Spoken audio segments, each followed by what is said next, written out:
Welcome to the Resellers Late Show with your host, BaldyPal, and co-host, Gary, featuring tonight's guest, Twin Flippersz.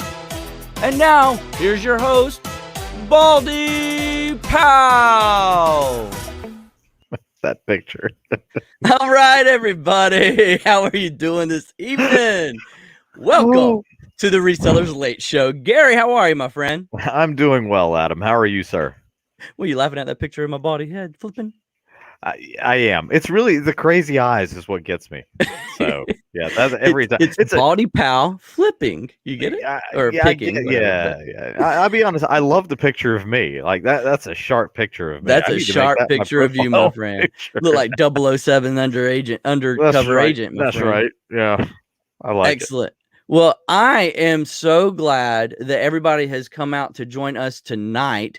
Gary, we have two guests with us this evening. What? And we're about to bring them in now.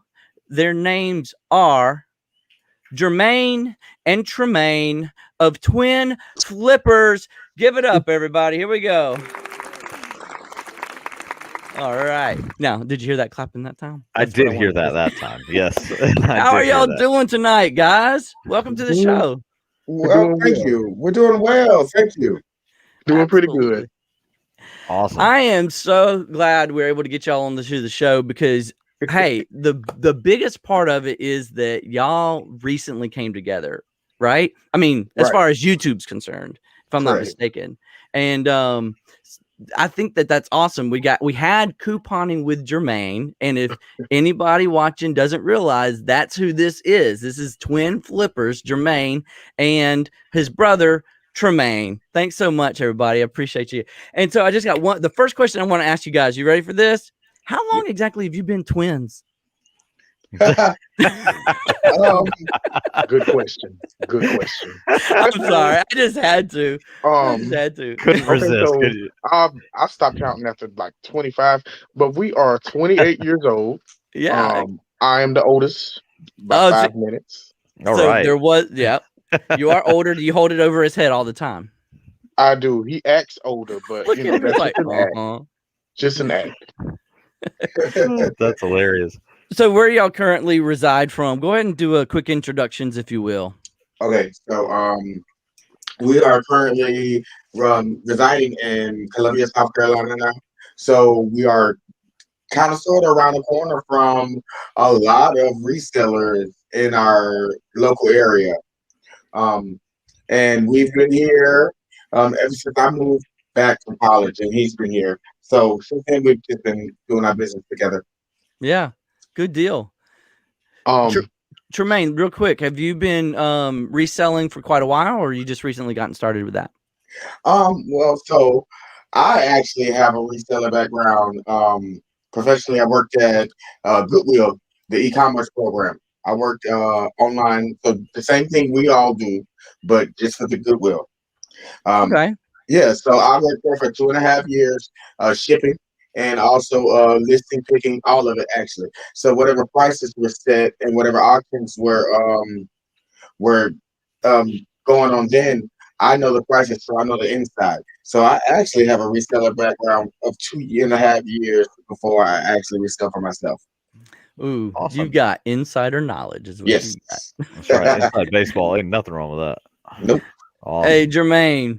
So what led you to the change of the name and coming together?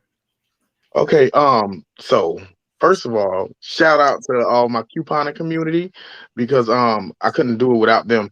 I started couponing in like around this time last year, actually. Started couponing, and I just thought it was cool. I just really love the community. Welcomed me with open arms.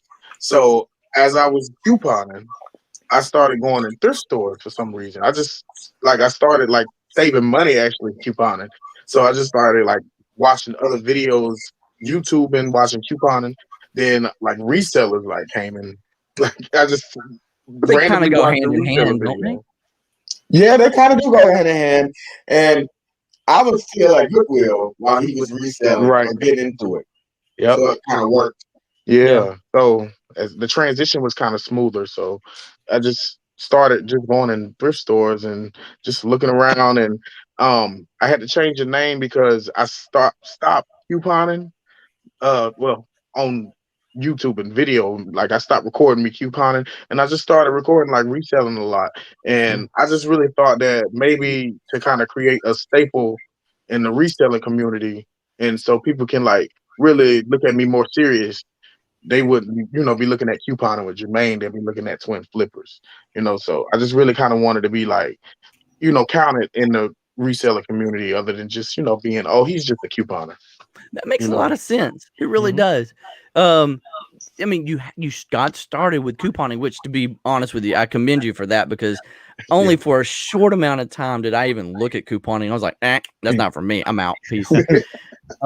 Let's take a second and say hello to some of the guests who were chatting it up over here. We got Inea, new to our channel, but I've seen him before in other places. It's good to see you here, my friend. And we got Christopher from Dragon Value Home. Thank you for stopping by. He had his first live earlier this week, and he actually, I enjoyed it quite a bit, because it was just like commentary, talking about his processes and his reseller life and what's going on in his life right now. It was really interesting to listen to. We got Wyatt from Rewilded Reselling. Thanks for coming up, buddy. Let's see. He's editing and hanging out. Yeah, not a bad Thursday night. That's good. I hope you had some really good sales. A good turnout.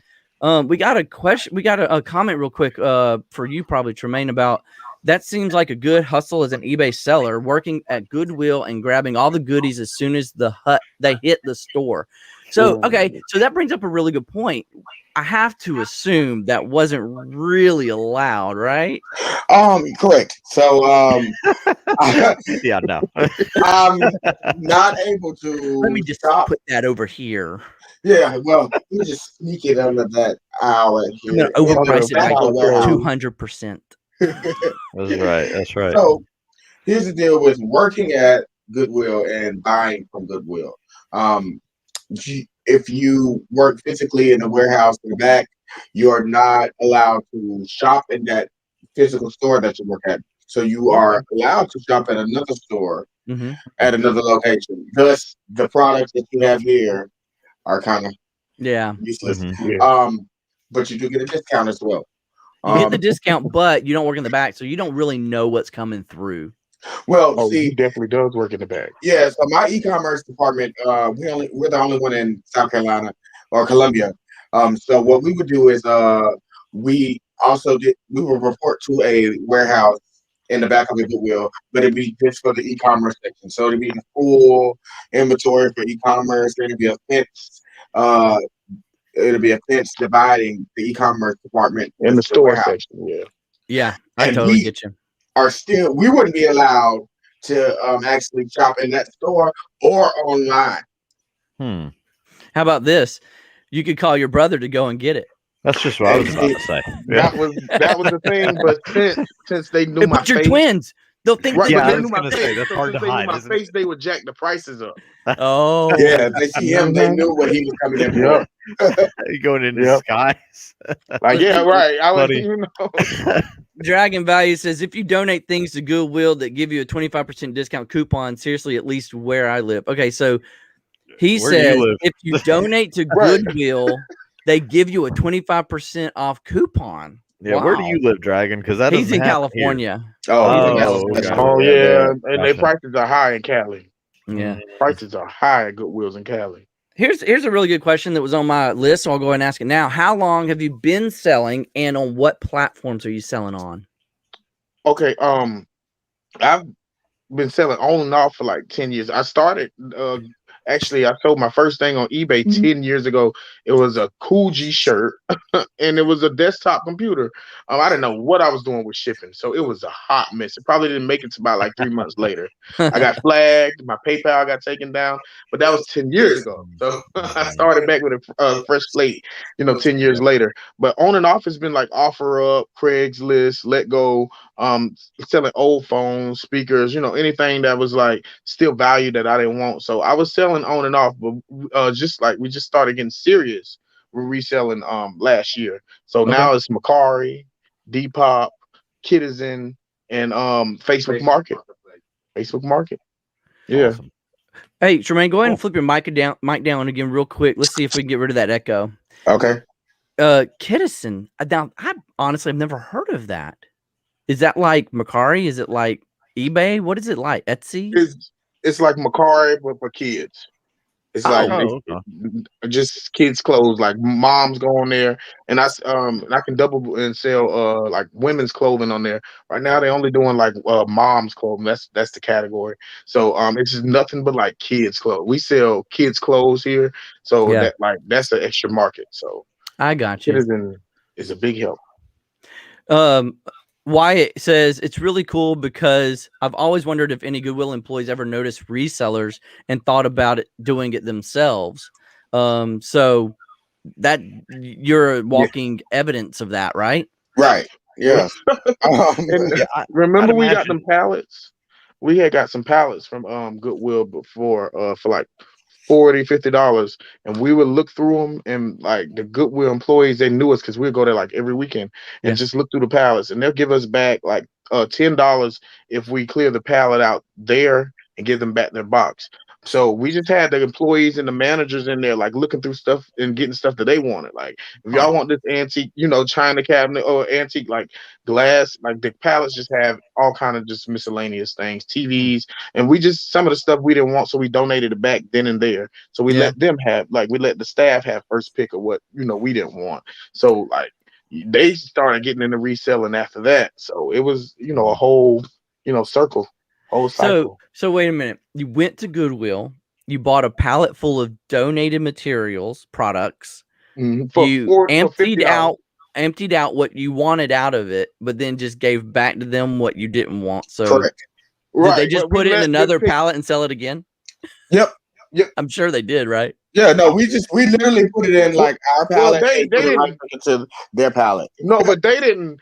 Before we donated to Goodwill, we let the staff have their picks first. Yeah, because I mean, technically, might as well, right? You've already paid for everything. Yeah, right. So like technically, it's our stuff. You don't want it. And put it in their cars. Good deal.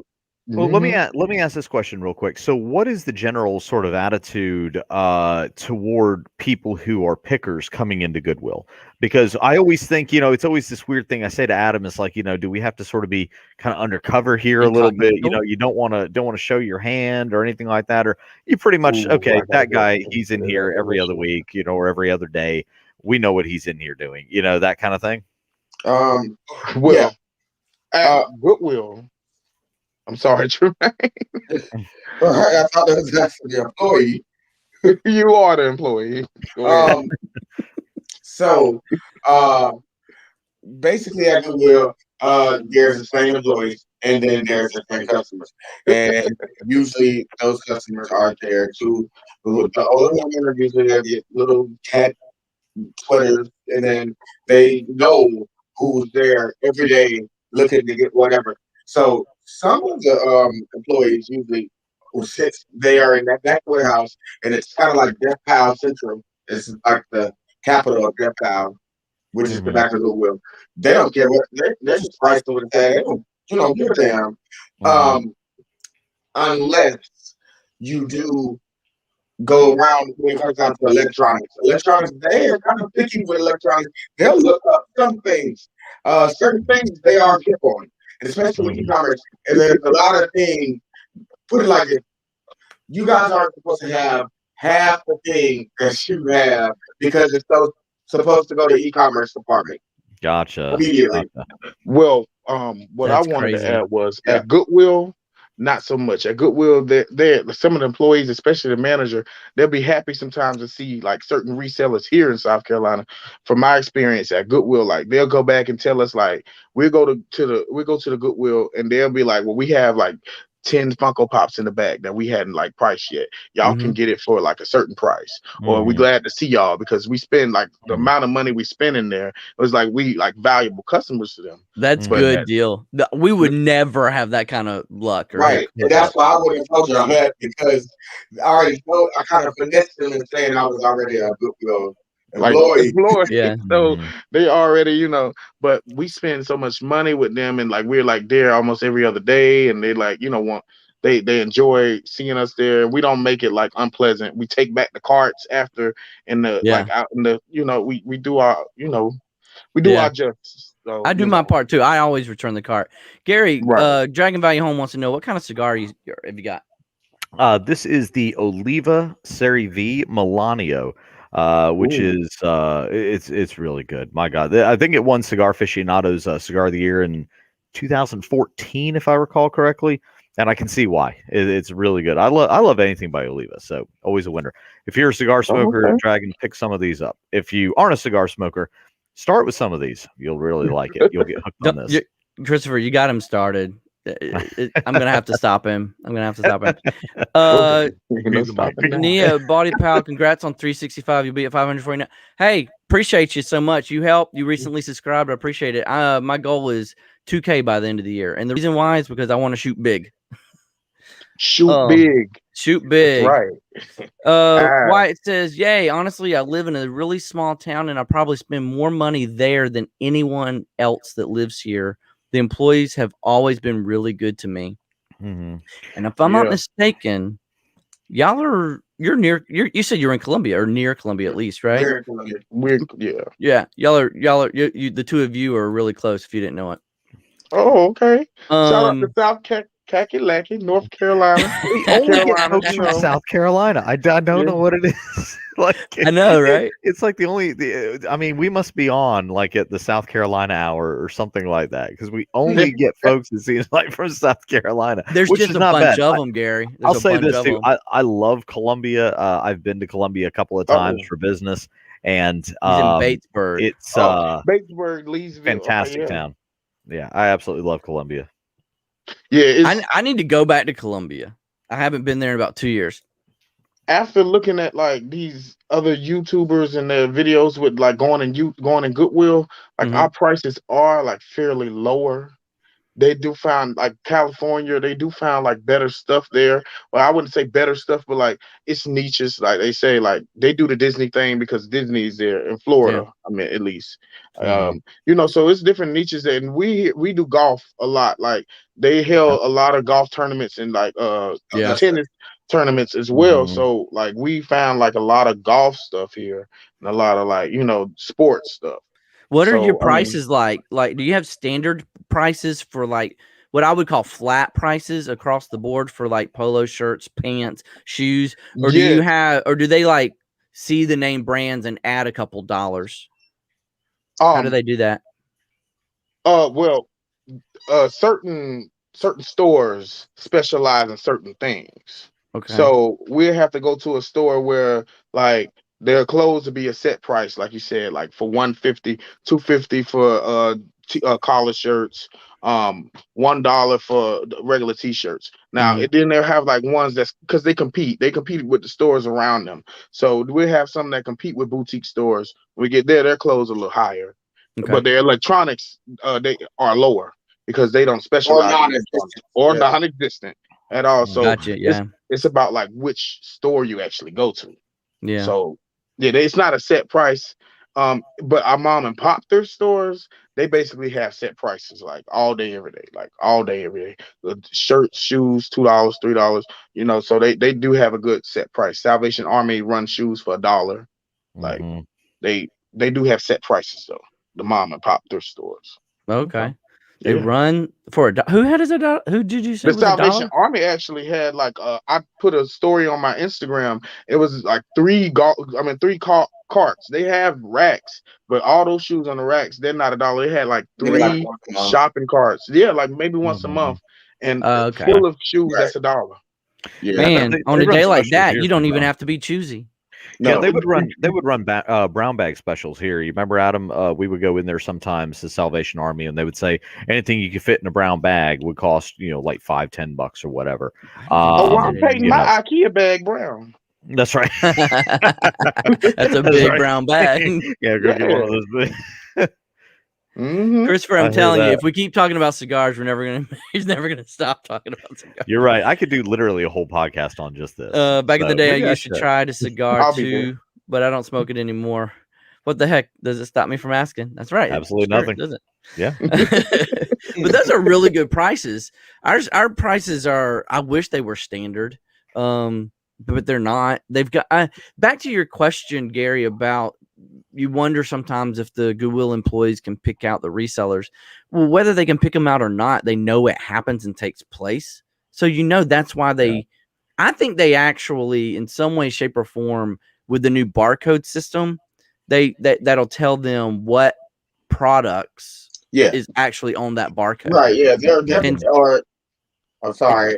No, it's okay. I'm just thinking that if enough of them go through a transaction, then they'll bump the price up $1 or $2. And or at least I would, if I was a financial manager at a Goodwill, that's what I would track. Well, did you know what? It's like the Salvation. That's why I keep pointing out with the Salvation Army. It's a good and the bad. Like they had those $1 shoes, but the manager is a little different at that. I'm not even gonna. The store is a little different. When they see a reseller, the manager come out, and they'll ring you up. But instead of like the regular cashier who'll ring everybody else up. So if they see, or if she get a whiff of you thinking that you're a reseller, she's gonna come and ring you up. That's when the price gets a little funny. Have you ever had it? Wait. So if it's priced at one thing, the manager sniffs you out and comes to the register and could potentially raise it? Oh, it happened. Yep, it happened, and it happened maybe like twice. God. I was just about to say, Adam, that I had that happen to me. We were at a thrift store that it's local to this area. It's I think it's mostly a church, thrift store or whatnot. But they literally had an item marked for a certain price, and I took it up to the registers. I was going to buy it, and the manager, she said, "Oh no, that's priced too low," and she actually wrote a new price on it with me standing there at the register, and I'm like, I'm not paying that, the price that's on here. Like, what are you kidding and me? I'll be like, no, ma'am, no, thank you. We'll just put that back. Yeah. I'll leave that with you. This is happening right now. But at the Goodwill, the Goodwill, it's the total opposite. Well, the manager will come up and see some of our prices, and she'll see because lowball. She'll we have a buggy full of stuff at Goodwill, so she'll look at certain prices and be like, "That's a little too high," or "I'll give you this for $2.99 since you buying all of this stuff right here." Like she will work with the prices, and I'm like, I'm surprised at Goodwill for doing something like that because and then here's my thing about the thrift stores though. There's a thin line between raising that price too much and then it changes from a thrift store. You get what I mean? Yeah. So they can't raise that price too much. To an antique store, then they lose their profits. So that's another thing they gotta hold off on. You can't keep competing with these resellers when you see them coming in and then raising the price because they're not gonna buy from you. Right. Yeah. No. Yeah. I want to say hello to a new face called Unload It All. I'm so glad you came out here and joined us tonight. If you haven't subscribed, please remember to do so before you go. I have put Tremaine and Jermaine's twin Flippersz link down in the description below. Check them out as well. But thanks so much for coming out tonight. He said, right here, I want to show you awesome prices, not here in Texas. But then he was replying to that and saying, not here in Florida either. So I go to Florida, Panama City every now and again because that's where my mother lives. And those prices, like I bought a polo Ralph Lauren shirt, new with tags. It was listed for $10. That's not outrageous, though. I mean, it's not outrageous. Brand new with tags, right? But the thing is, I got lucky. I bought 2 shirts. I went ahead. I was going to buy it. I bought 2 shirts that day, both priced at $10. They forgot to ring one of them up, and I didn't catch it until I was already back at home from my mom's house, like back in my house. And I took the receipt out and I was like, there's only like 6 items here. And I bought 7 items. So I really got it for $5. I got lucky. Yeah. That's good. I'm saying we've also gone in before and we've tried to sort of, bundle arrangement on some of the things. Like if they have 10 of the same items and say, okay, you've got them priced here at like $5 a piece. You got 10 of them. It's like, could you give them to me for $4 a piece and I'll take all of them? And sometimes they bite and sometimes they don't. I think it just really depends who the management is at the time. Who the management is. Yeah. Yeah. Because you go to Atlanta, because we'll go up to Atlanta every now and then. And the prices are pretty static up there. You don't see much special pricing. It's just kind of like, okay, the price is maybe $1 or $2 higher than the regular item. So like a t-shirt, instead of costing $1.99, costs $2.99. But they're all $2.99. It doesn't matter what it is. It's not going to be dynamic. It's just going to. That's right. So you kind of roll the dice on that a little bit, but I prefer that surprised by that. personally. Yeah, I do too. No guessing. No surprises. Yeah, that's right. but Right. that's how our Goodwill is too. Our Goodwill does that. Mhm. With clothes, everything's set. That's All of good. it. That's good. Yeah. That way you can just go down the rack, you find something, you ain't got to worry if it's going to be This price twice or as that, much as it should right. be. Yeah. So, Right. My favorite I is like going to the Goodwill in Auburn, and you see like an old beat up Auburn Under Armour shirt, like a T-shirt that's from 2005. Some sorority party that happened, Right. and it's like they want like $7 for it because it's Under Armour. I was like, Yeah. who's buying this? Right. So yeah. Not for Like enjoy the $7. 50% off day. Right. So you'll be here. Right. it's ridiculous, man. So let me ask you a question. What do you prefer to sell the most? What category do you prefer? You might have two separate answers, so one of you can go first, but what's your number one category you like to resell the most in? Okay. Oof. Oh, okay. I got. Okay. I don't know if this is gonna be for your hot. I didn't mean I'd catch you off guard. Is this hot or not, or no? This isn't hot or not. No, this is just tell me the category. okay, You don't I have got to. something for you for hot or not. Okay, But, you want to hold that off to hot or not then? Because we Can't got wait. that segment coming later. Well, mine would be shoes. Shoes. Yes. Excellent. Shoes. Okay, Do mine would be electronics, there you go. video game electronics. Mm-hmm. Mhm. Do your Goodwills or your Salvation Armies, your thrift stores still sell video games in the store? I take it then. Oh yeah, we got a whole Wii bundle from that same manager I was telling you at Goodwill who was like trying to work with us. What she did was what did she do? Oh no, yeah, she priced the box at like $50 for a Wii. So we just gladly took the Wii out the box. Just to check it. And put it in the buggy because the box had the price on it. And the box is a little damaged. So we just really want the box. We wanted the Wii. So we got the whole Wii bundle. And she didn't see the price on it, so she sold it to us for $15 instead of $50. And I was like, that's not bad. That'll work. That was a good one. It was a full bundle. So yeah, they still have it every now and then. Unload It All says, come further south from the Panhandle and you'll see a difference in the prices. It's a whole different market for a lot of things. Now, in Daytona, that's probably the only other place in Florida I've been thrifting. And that was the last time I went to Daytona, probably 2019, because I didn't travel very much in 2020. Probably none of us did, right? Yeah. Those prices, in Daytona, those prices were kind of like what we have here, where they could go up or down, and you don't really know what it's going to be until you look at the tag. So I can see what you're talking about and Load It All. But y'all DVD and VHS players be like $7 or $8, and ours be like $2.99, $3.99, and I'm like, oh my God, I'm gonna have to find a niche if I move there. That's excellent. Or niche. Hey Josh, thanks for coming out, buddy. Since we got so many, we got 7. We currently have 7 watching. I want to remind you, we will have a giveaway later tonight in the show, so you might want to stick around for that. All right. So Josh, he says Tampa is expensive. I almost went. I was in Tampa this past weekend. I almost went to the Goodwill there. I saw it. We just ran out of time being down there. And I was like, I wonder what kind of stuff you would find in Tampa. Because Tampa, I mean, areas like St. Pete and Clearwater and all that, kind of high dollar areas. So you may see some high dollar stuff that rolls through there. Some of the premium brands and all that you may see, especially in clothing and such.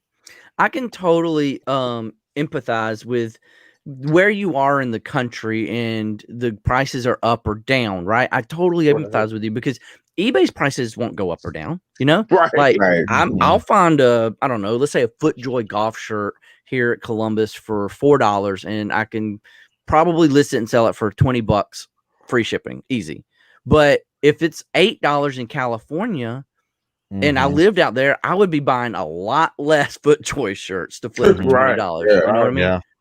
So I totally understand. I totally get it. I hate it on my end when I see that they doubled the price here in Columbus because the brand is they recognize it now, right? Because they saw me pick it up.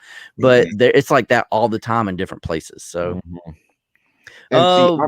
Josh says shoes in Virginia for $6. Go to Tampa, they're $20. I can believe it. I can too. We got Flippy McFlipperson. What's up, buddy? He's in the house. He said Jacksonville and St. Augustine isn't too bad. Okay, I'll have to remember that. I personally haven't been to either one of those two places though. Oh, they're beautiful. You need to go there, man.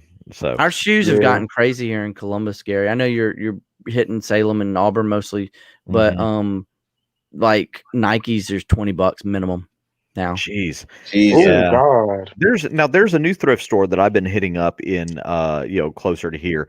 It's called America's Thrift Stores, I think is what it's called. It's pretty new to the area. It moved into the old Gander Mountain building, so it's huge. I mean, it's huge. And I've actually found some really good stuff there lately, and that's actually going to be part of my hot or not tonight. So I'll save that of what I found this week there. I want to say hey to K Fry real quick. New name. I'm so glad you joined us tonight, K Fry. Thank you so much for coming out. Sorry, Gary. I just had to say hello. No, that's all right. But I think that some of these different, here's the thing. It's a competitive market, right? Yeah. Especially the secondhand market right now. And so you're going to have like your old players like Goodwill and the Salvation Army that are always going to be in it. But then you're going to start getting some of these new players in here where they can say, well, I can be competitive with the prices. And since reselling is a lot more of a thing, if they started to do their homework, they can start saying, well, I can start attracting those people into my store that I know can be constant customers and offer this price to them on these items. So you'll see it happen. You'll see that change start to come around. Did you, the America Thrift, did you see flat pricing across the board? I didn't hear you if you did or not. Gary? I'm sorry, say that one more time. At America's Thrift. It was flat pricing? It was fairly flat pricing. They do, I'll put it this way. It's not like flat. Like they don't have like all t-shirts of this price. It's not like in Goodwill where it's a standard price unless it's this. They'll have it like where certain brands are a little bit elevated, but they're not outrageous. Like that's what I was getting at. Yeah, I always like to pick up 511, right? 511 is a brand that I love to find and pick up. They had a 511 t-shirt there that was brand new.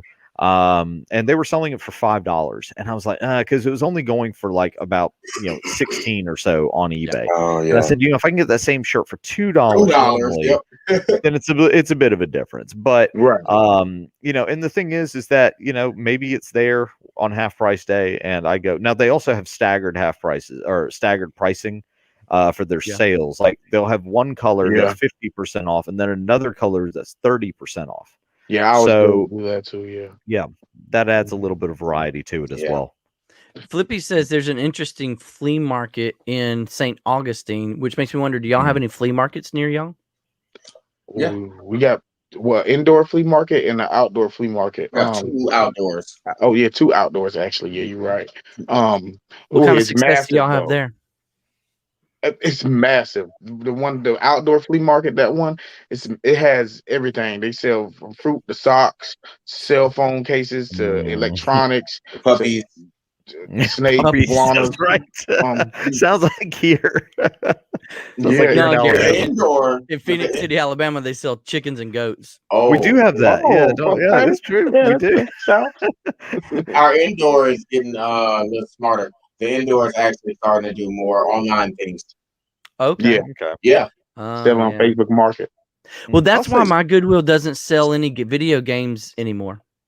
They reserve all the games and consoles and put it on shop.goodwill.com. Right. And that's my job. That's where I was working. That's why we're trying to figure out how we got that Wii when we got it, because that's supposed to be turned in the shop Goodwill along with all the polos and everything else we find in there. So we don't complain. We just take it. That's right. Somebody's first day. But I'll say that picking at the flea market is fun because you can go around, especially the private sellers and all that stuff. You can tell people who have just rented a table for that weekend, and you can get some pretty good stuff out there. Usually I just do it for personal things like tools or whatever. But I'll tell you, there's no other place where you can go and you can get some boiled peanuts, a drink, a turkey leg, turkey leg, and all that while you shop. It's fantastic. I love picking the flea market. I did set up a table one time, but it was just to liquidate some of my old inventory that hadn't moved. Right. Yep. That's a smart thing to do. I've seen here a Tornado do it. Yeah, that's super smart when you have stuff you don't want anymore and just put it at a booth. I wanted to do that, but Or garage sale it. I just don't know how we Yeah. would do. Yeah, so that's a risk. Yeah, the flea market's too far away for me to do it again. So we did a garage sale in October, and I got about $400. So Oh, it's better Yeah. than clothes sitting in my closet. You know what I Yeah, mean? it's better than yeah. redonating. Yeah. That's better than It's redonating it. smarter than redonate. Yep. Even if I got When- $1 for the shirt and I paid $4 up front, it's not making any money in my closet. So no. we got it jumped on me. Sorry. Josh says we're heading to a store that loves us resellers. They got my name so they could look out for what we like to buy. Ooh, you're gonna have to expand on that. Do you mean like you got like the insider hookup? Right. That Sounds like some wheels have been greased. That's Yeah. a plug, yeah. That's awesome. Plug, yeah. Man, there used to be a gentleman who worked at the Goodwill that would hook us up Oh, I because remember him. Yeah. he would work at the cash register. He wasn't at the cash register in the beginning though when we first Mhm. met him. He Yeah, was that's bringing right. stuff out on the floor, and that's kind of how we Yep. met him. And he But would when get he our started working attention. the register, he'd be like, Mhm. "Oh," and this is before UPC codes that they would scan. Okay, it was manual entry. He would like 50% off everything for us. I was like, "Oh yeah, man." Oh God. I was really sad when he left. Our store still does manual. Yeah. Okay. Oh, really? Yeah, they ain't gonna Okay. get rid of that. Yep. Huh. So one time talking about pricing, one time I went and I found like I like to buy oversized Ralph Lauren polo shirts. I think that they sell better for me than just regular sized Ralph Lauren does. And I found like 4 of the same size, just different colors and different styles. But 3 of them were priced at like $8 a shirt, and one of them was priced at $4. And 4 is your normal pricing. So I took it up to the front and I asked them, why can't I get all 4 of these shirts for the same price of $3.99? And I didn't know it at the time. I had asked the new marketing manager that question, and she was like, "Oh, you're just getting a deal on one. They're all supposed to be $8.99." I was like, "But I would buy them all from you for $3.99. So I'm only going to get one from you, and you're not making any more money off of me if you price them all at $8.99." And she was like, "Well, that's what we price them at." I was like, "Okay, good luck." Okay, well, you won't get my tail. Put them Yeah, back on have the fun putting it rack. back. Yep. It wasn't until later that I learned that she was the new marketing manager, or some kind of new manager for the district. Yeah, ooh. Oh man. All right. So who is out there in our chat still that wants to do some hots and knots, huh? Y'all got your hots and knots ready, guys?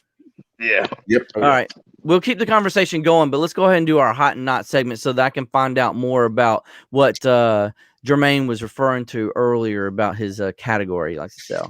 So 1 second, let me bring up this nice fancy segment intro. We paid lots of money for that one. Tons. Oh, yeah, it looked like it. Yeah. All right, Spared no everybody. expense.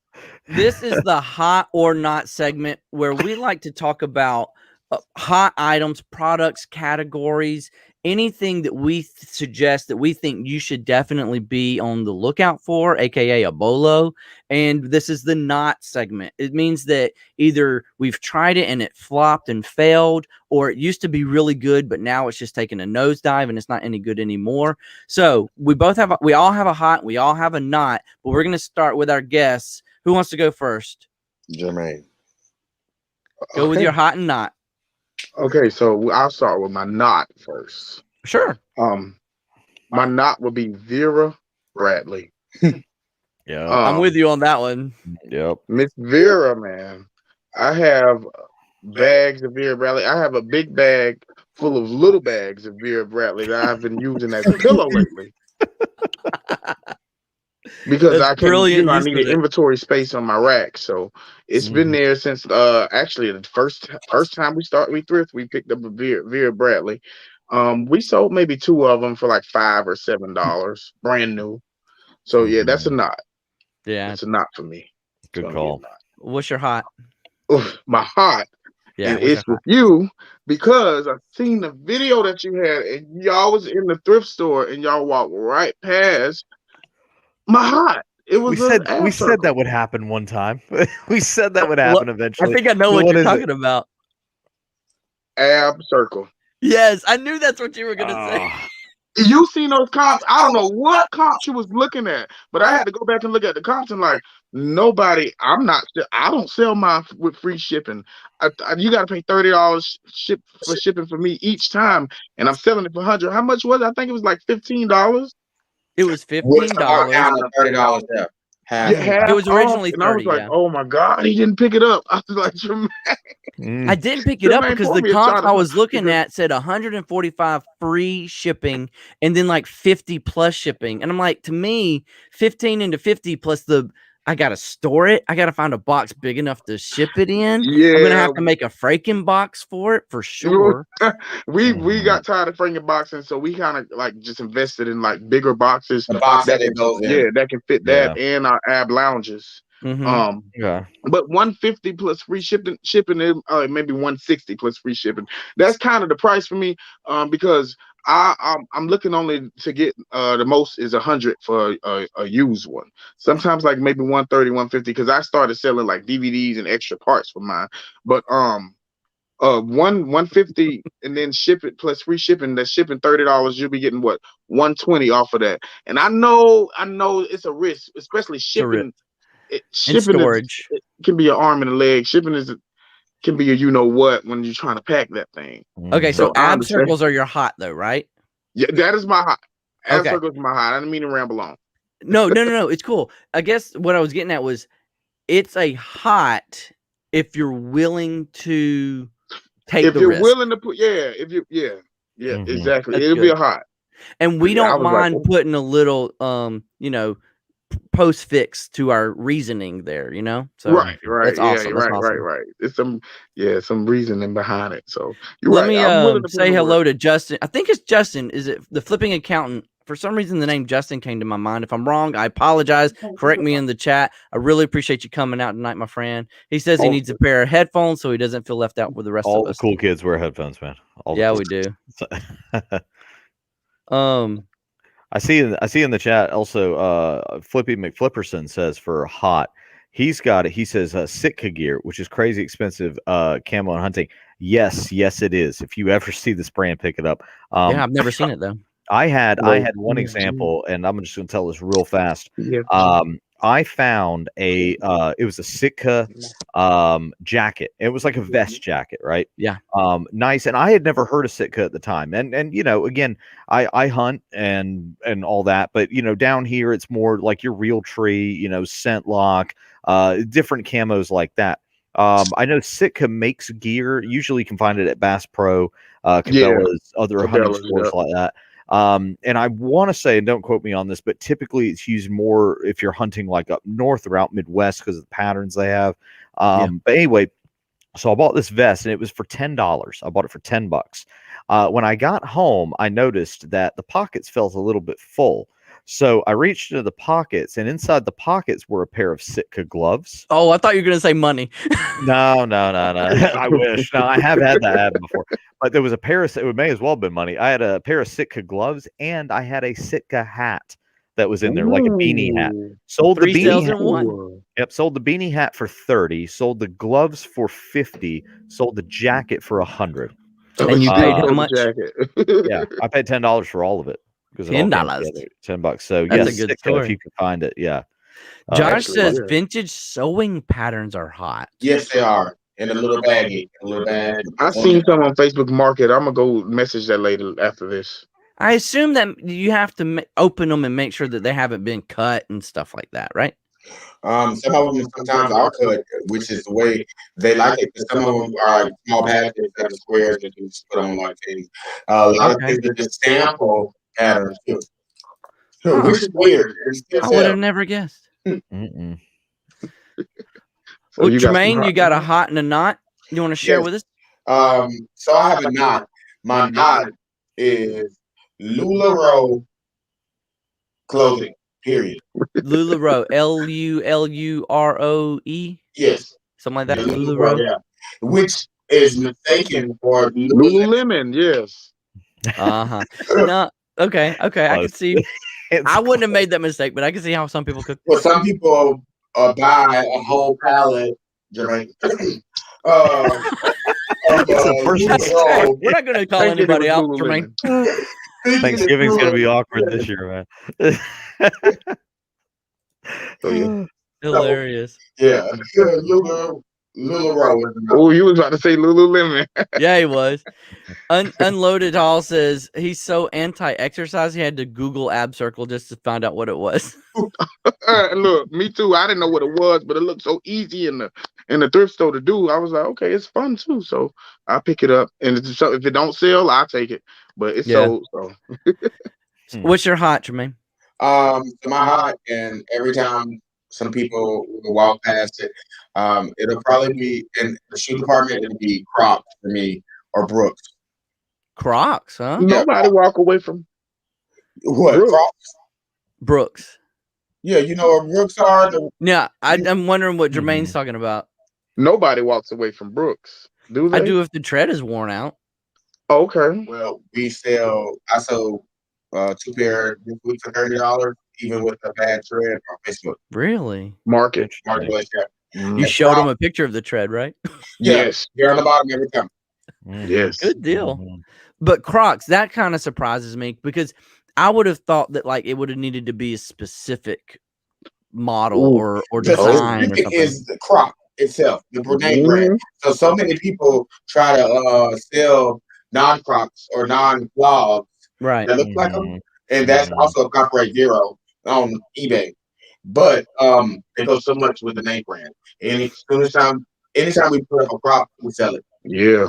You're right about that. And the books we sold, they have like tears and On the side of on the side, and we still sell for about 25 to 30.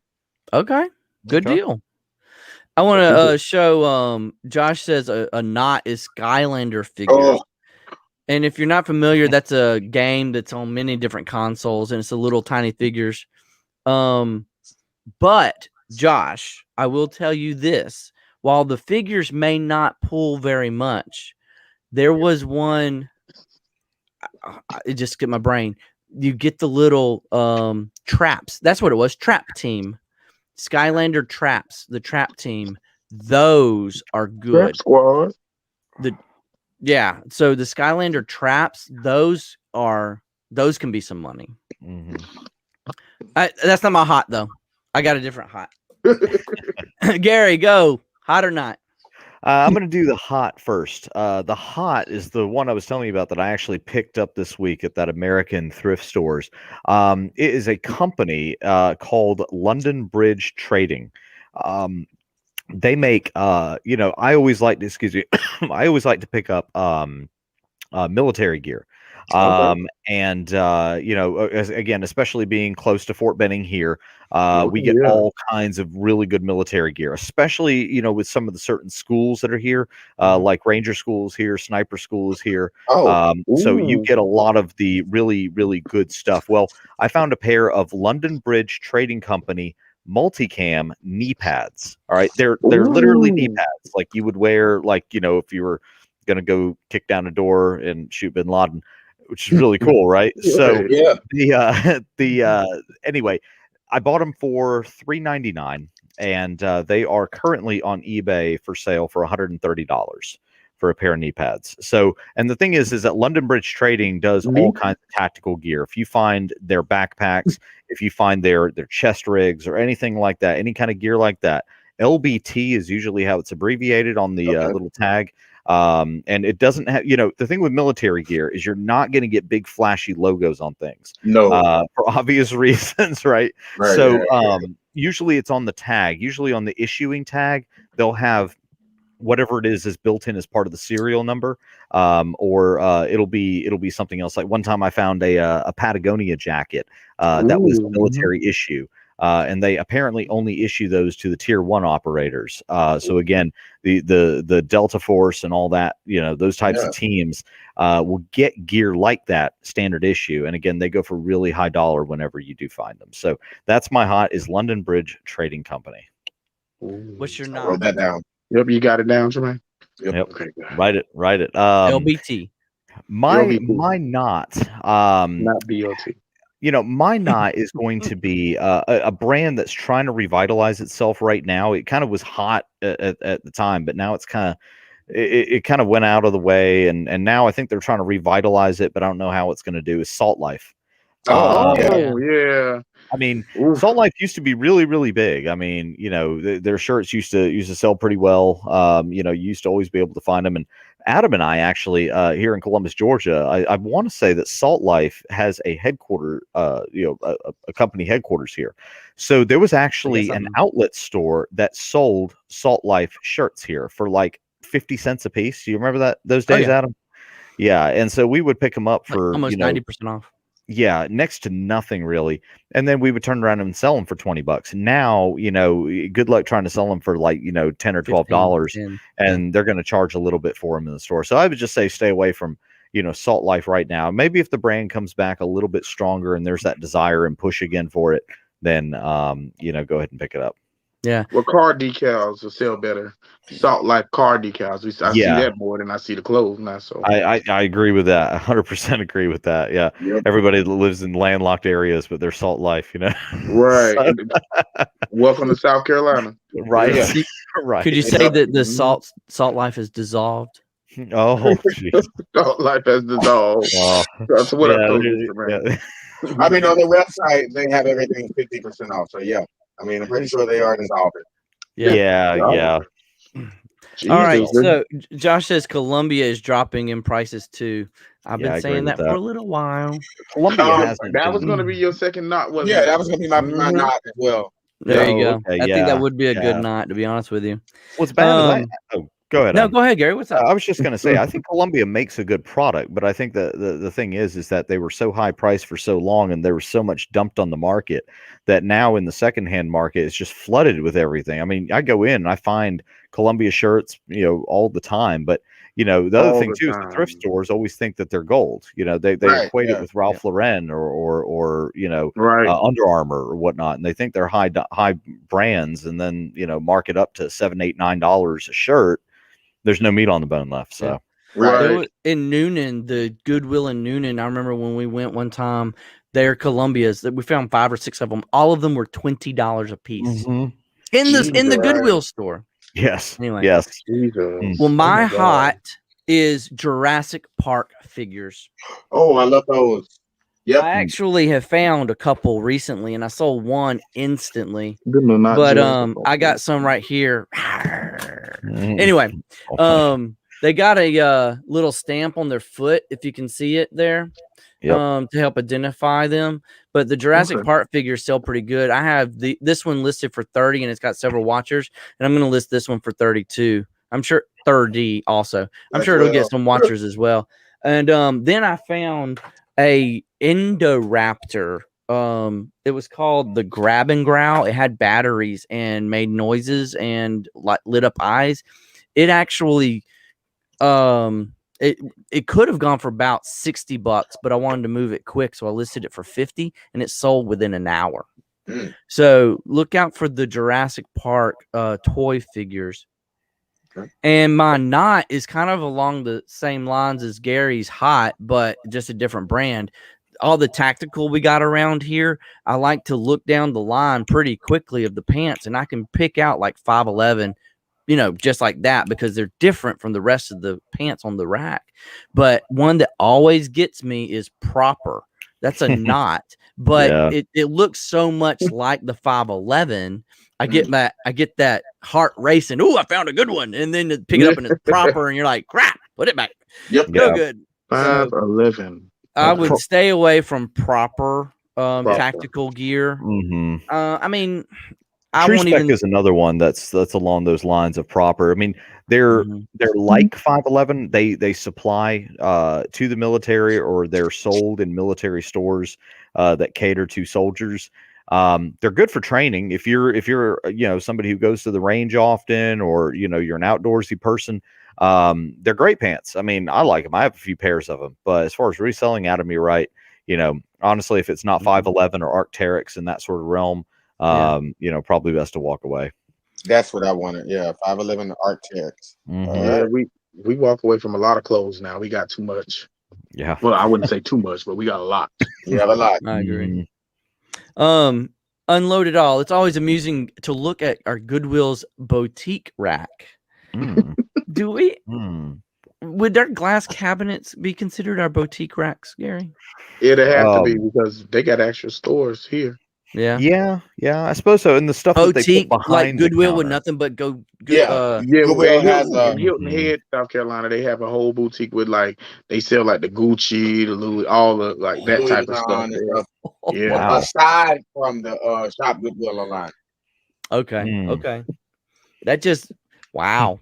I'll never forget Do the you time thrift? we found the Louis Vuitton purse with the Filipino money in it. Do you remember that? And I was like, yeah, I'm sure this is real. Dead This giveaway. wasn't bought on the Strait of Manila somewhere. Yeah. So right.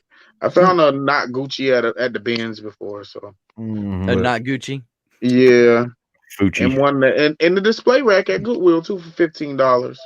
I don't even know if it's real or not, but Mr. I'm Bada counting Bing on it. has graced us with his presence, man. What's up, Joey? Thanks for coming by, my friend. Hang out for a That little was a bit and we'll play a local game. You can play mailman. too. So let's see. Josh agrees Jurassic Park does so good. These are the first and only pieces I've ever picked up. I've had very good luck. Being that these are the only ones I've ever picked up and they're already selling and multiple watchers, I'd say so. Yeah. Yeah. I couldn't imagine going thrifting or picking in a Goodwill boutique. Ooh, I mean, that's not a place to pick. I don't even. I don't think that would be. That's the only place I think for Goodwills that they would probably charge close to full price. Like they'll charge Marshall prices, I think. You know, like how they charge their clothes, the retail arbitrage stores. Yeah. I think they're charging stuff like that. well, Still high. If you ever get the chance, go to a Marshall's in Las Vegas, and you'll be in there where they have items like purses and all that are priced at $1,000, $1,200, and they're discounted down I thought you was from gonna say whatever. go to Marshall's. They're gonna have a bar there in Vegas. Oh no, they probably do. They probably have a slot machine too. Yeah, I was about to say slot machines too. Oh yeah. Hey, I just sold something. Yeah, that's right. Nah, I was in Vegas one time and we popped into Marshall's just to grab, I forgot what we were getting in there, but there were like purses in there that were like, $1,200, $1,300, $1,400. They were like Prada or Louis Vuitton or stuff like that, and they're discounted, they say original or compare at $3,000. It's like, still high. Yeah. It's gonna collect dust in the store if they count on me buying it. I'm not. No, that's right. That's all my money. I promise you, I have no proof of this, but I'm going to throw this conspiracy out there. Okay. There was a pair of Nikes I was looking at buying. They wanted $20 and they were going for about 50 to 70, depending on condition, right? They had comps selling like that. They wanted $20 and they were, let's just say blue as the color, right? So they were in there for at least 2 weeks because I looked at them several times, contemplating on whether I should pick them up. Right. But I was on sourcing probation, so I decided not to. Right. Blue Week comes around and I remember about these shoes and I'm looking everywhere for them and I can't find them. Okay, somebody bought them. So what, right? Here we are the next week. This week, it's like Yellow Week. The shoes are back on the rack. Whoa. Did they take the shoes down? Are they taking certain items off the floor on half price week and then bringing them back out after half price week? Conspiracy. We've always had a theory about that, because you'll see them like in our Goodwill, they'll actually go around with a rack and pick the half price stuff off the rack. And I don't know if that's standard practice or anything like that. But you'll see like an entire rack full of like, whatever the 50% color is. And that's why we can never find anything 50% off, or it's rare, or they just haven't gotten to that rack yet. And then we think they ship it to another store. And then they revisit it later. Yeah. They'll ship it to e-commerce or something. You know what I'm saying? Yep. And if you don't sell, Inside man right here. Where is he? There he is.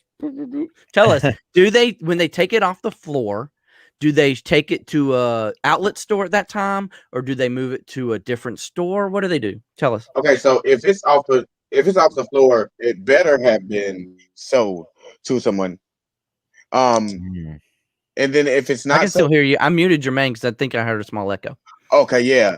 Okay. So if it's not sold, what they'll do is, if it's supposed to go to e-commerce, they put it on the pallet and they'll ship it over to e-commerce. They're not supposed to put something on the floor and then take it back out, leave it in a warehouse, the store for a day or two, and then put it back out there.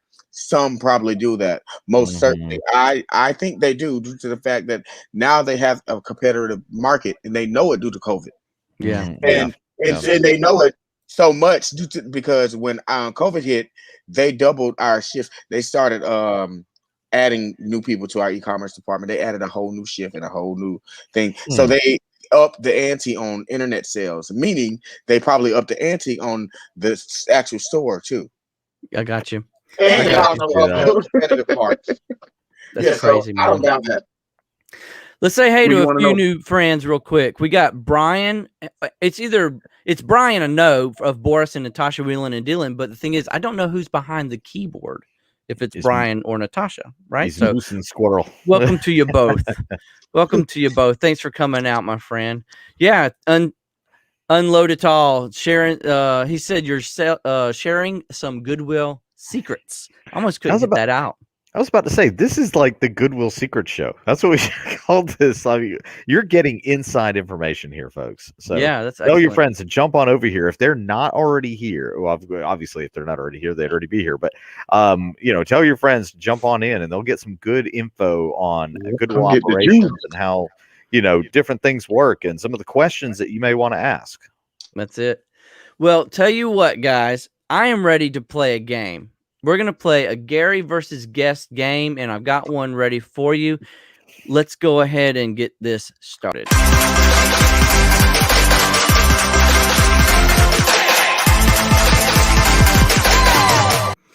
All right, everybody. No, Adam, you look good in tux there, man. I look good. Game show tux. And we have a game for Gary and our guests, and the name of the game is the checkout game.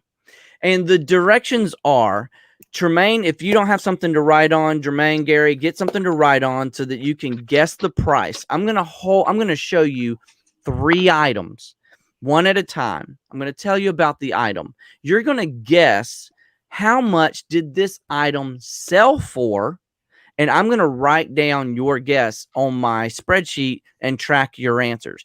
The purpose of this game is you need to get as close as possible to the total of all 3 items and how much they actually sold for. Now, to help you out a little bit, I'm going to give you a range of prices.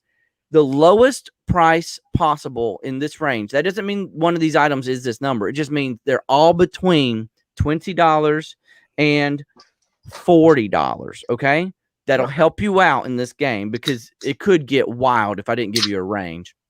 So that doesn't mean that this price is that. It's just within that range. Okay, everybody understand? Yep. If you're in the chat, you can feel free to help these guys out if you think you know a good price. Now, when I say reveal, while I'm talking about the item, you write it down. When I say reveal, all 3 of you hold the price up to your camera so that I can see it and I can write your answer down. Okay. And so as usual disclaimer, I have not seen any of these beforehand. So yeah, there's no home cooking here. Here is item number 1. It is a vintage Coca-Cola mesh trucker hat. In the description, it listed that it's from the 80s. So it just said 80s time era. It didn't say an exact year. But this is a Coca-Cola vintage mesh trucker hat. It looks pretty good. I would probably wear this. It's in good condition. No, the white is clean. You don't usually see that. You see some fading in an old hat like this. Right. So I want you guys to write down what you think this sold for. And then I'm going to tally your answer on my handy dandy spreadsheet. So on the count of 3, all of you show your price at the same time. 1, 2, 3. Yeah. Okay, Gary, you've got 35. Tremaine, you've got 27.85. Yes. And then Jermaine, you've got 25 even. Got all that right? Yeah. All right. Let's look at item number 2. I'll show you the actual answer later, okay? Oh, all right. Because I don't want any of the pricing to give you any hint for the other items. This is a vintage Joey McIntyre New Kids on the Block concert t-shirt. It is pre-owned, not brand new. From 1989, I have to assume is probably single stitch, although it was not specifically notated in the description. While y'all are thinking about that answers, I want to say hello to our friend Julian, Bearded Thrift Machine. Thank you for coming out tonight, buddy. Hope you're having a good time. Yeah, you're super late, but you're just in time for the games. All right, guys, this is the Joey McIntyre New Kids on the Block t-shirt. I want you to tell me what you think the price is. Reveal. Gary. Is that a 55? Yes, it is. Gary, do you remember what I told you at the beginning of the show? No, I don't. I mean, not at the beginning of the show, but at the beginning of this game, I said everything's between $20 and $40. Oh, Tremaine, no, I you got didn't hear 25. that. Well, I'll still take 55. Okay. All right. So that's also proof that we don't get to change our answers. Fine. All right. So item number 3 is, this is tough, guys. This is tough. It's vintage Disney plush. There's a theme here, and it's vintage. So Disney Store 7 Dwarves beanbag plushies, set of 4 9-inch tall with tags. It's 4 of the 7 dwarves, if you couldn't identify who those are. And if you're listening on the audio playback, they are, let's see, Doc and Grumpy and Sleepy and Dopey. Okay, so Disney vintage plush, lot of 4, 9 inches tall, new with tags. We've got a couple of people, $25, $19, $22. Okay, everybody, on the count of 3, reveal your answer. 1, 2, 3. Gary with $28, Jermaine with $39.99, and Tremaine with $38.95.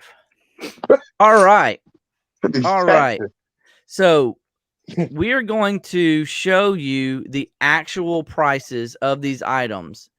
Okay, the Coca-Cola hat sold for $24.99. $24.99. Anybody close? Jermaine with $25. Yeah. Tremaine $27.85. Gary, a little high. All right.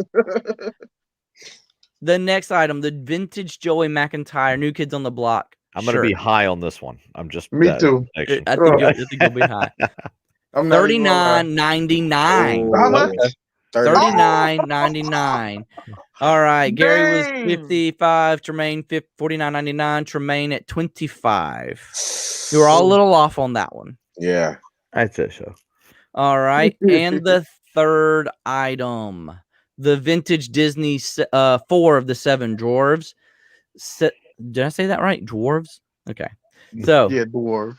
$34.56 was the sold price. Looks like it was up for $40.66, but it actually sold for 15% off at $34.56. Oh, so it was at 40 though. Right, but it sold for $34.56. That's the price we're taking into consideration. All right, Gary 28, Jermaine $39.99. That was really close. Tremaine $38.95, a little bit closer. Okay, so I have I don't feel good about this. calculations here. It's in red so that it would hide it, but let's see who wins it. We have Tremaine with the difference of $7.74. You are the big winner, buddy. Yes. Yay. Awesome. Very nice. Very nice. All right. So, Jermaine, you're over by $15.44, and then Gary over by $18.46. You weren't really in on your game tonight, Gary. I think it's the worst performance I've ever had. I'm going to blame it on the time off. All right, man. Did y'all have a good time? I hope y'all enjoyed that game. Yeah, this was real fun. Excellent. Who all we got in the chat? We got 8 watchers in the chat currently. Y'all, it is time for you guys to participate. I have a new game. Well, it's not a brand new game. We've played it once before. And the game is called Resellers Seen It.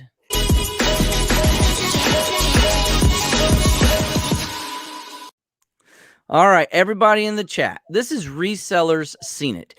If you've ever played the game from it's in an actual game called Seen It, where they do movies or TV shows or sitcoms or things of that nature. You put a DVD in the VCR or the DVD player, you know what I mean, and they ask you trivia questions about scenes they play in the game. Well, in that fashion, I've picked some videos of the twin Flippersz and from BaldyPal picking, and we're going to play a short snippet and then ask you guys a trivia question about that snip or that clip from their video. Now, the first person to get the answer right will be put into a drawing for a $10 eBay gift card. All right? $10 eBay gift card. Now, I'm going to make the deal a little bit sweeter. The last winner we had, Mr. Flippy McFlipperson, he declined. And so we're going to add that $10 to this eBay gift card giveaway for a total of $20. So one $20 eBay gift card to tonight's one lucky winner. Does that sound like it's worth playing for? I Yes, think it so. does. Yeah, Do it. that was 20. Excellent. All right. It's not for us though. It's for the audience. It's for the audience. Yeah, but make a nigga deal. It still sounds fun, right? Yeah. All right, audience, get ready. Let me share my screen one more time, everybody. And here is now. Remember, I'm going to tell you this one more time. We will tell who is the first person with the right answer. I've already shared the answers with Gary, Tremaine, and Jermaine. So we all know the right answers. We're looking for the first person on our view, in our view of the comments in StreamYard, with the right answer. There is a lag. So just understand we're the ones who will validate. Here's the first snippet. These mirrors here that I'm taking pictures of right now, just showing a little bit of what I got from that haul. I got these hats right here. This National Corona, all these Corona, a Masters and a Mickey Mouse, a Dirty Jaeger, 2 U.S. Army, America, and an FBI hat. It's a cool FBI hat, guys. All right, that is snippet number 1. Here is question number 1. How many hats did Jermaine pick up? Jesus, I don't even. How many hats did Jermaine pick up? Guys, don't say the answer out loud, but remember the answers are in your private chat over there if you need to refresh your memory of what we talked about earlier. So it's going to take a second because comments are delayed by a little bit, but I enjoyed watching y'all's videos going just to find the right little snippet to add into these games, guys. I'm looking forward to some more of y'all's videos. I can't wait. They're going to get better now. Boris and Natasha. Oh, look at there. We got it. Number 1. Boris and Natasha. Wheeling and dealing. The answer was 8 hats. That is correct, sir.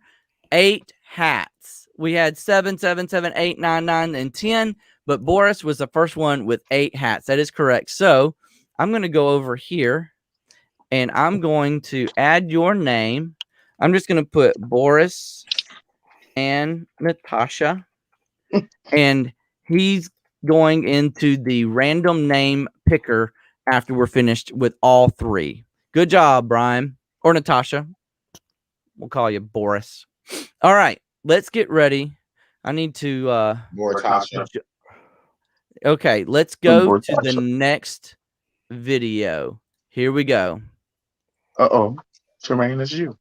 All right. This is it. Oh, it's refreshing. There we go.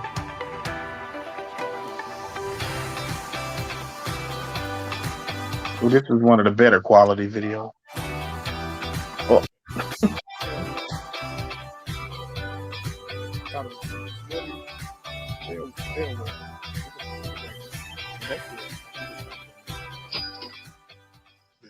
All right, that is it. And the question is, He's got the can right there. you got the can. Here's the question. What brand of shoes were on top of the VCR in the cart? What brand of shoes were on top of the VCR in the cart? I don't even. Okay, I do know. What brand of video. shoes were on top of the VCR in the cart? These questions could come from anywhere in that snippet, and it doesn't Yes, even they have to can. be in the snippet. Bearded Thrift. Oh, we got some answers. We got Vans, we got Nike, we got New Balance. That's the right answer. Who's the first That's one the with right it? answer. Yep. Bearded Thrift has the Bearded first. Thrift with the Yep. right answer. Congratulations, Julian. Congratulations, Bearded Thrift. All right. Good That shot. was the Good right shot. answer. That was quick.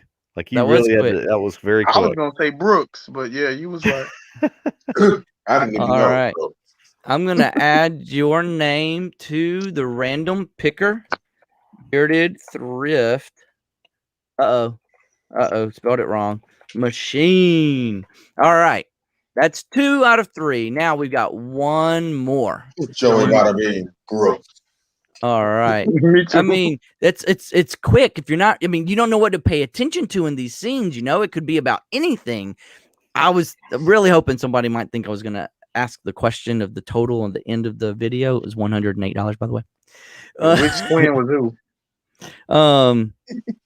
Rewilded. That was slick because the red bands were very memorable. Yeah, that's very true. They stuck out because they were bright and red. Yeah. Okay. The Greens did too. Here's the third video. This one's very difficult.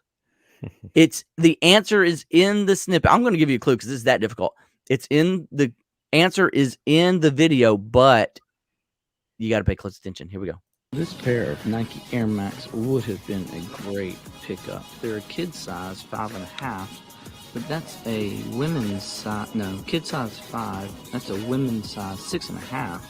And they would have been a great pickup because they're selling pretty good. However, they're asking $25. All right. That's the snip. And the question is, those shoes were kid size 5.5 and women's size 6.5. What is that size in European? The shoes were a kid size 5.5, which converts to women's size 6.5. What is that size in European? If you paid close attention, it was shown on the video. All right, we got some answers coming in. We got Joey with 37, Rewilded with 36. I see 32, 31, 34, 35, 33, 37. No, none of those answers are right yet. We got Boris with no freaking idea. Oh, we got Rewilded reselling with 36.5. Not quite right. We're going to keep going till we see the right answer. Okay, I think we got it. 37.5. The flipping accountant. 100. He's the first one with 37.5, right, guys? That's right. Yep, right. he was. All right. The flipping accountant. The answer was 37.5, and the flipping accountant was the first one with the right answer.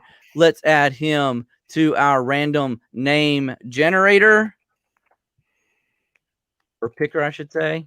This is a fun game. Okay. So we have, in the order that they won, all the names from tonight's game. Let me shrink that real quick. All right. So let's go on down here and let's hit start. Y'all ready? We're going to see who's the big winner of the $20 eBay gift card giveaway. Okay, let's go. get it. And go. Oh, who's it going to be? Who's it going to be? Who's it going to be? Who's it going to be? Boris and Natasha. All right. Boris and Natasha wins the $20 eBay gift card. Thank you, everybody, for playing tonight. congratulations to Boris and Natasha for winning the Resellers Seen It game. That was awesome. I hope everybody enjoyed that. We enjoyed presenting it to you and bringing it to you tonight. I need you, if you will, to twins. congrats. That wasn't planned. No, that wasn't.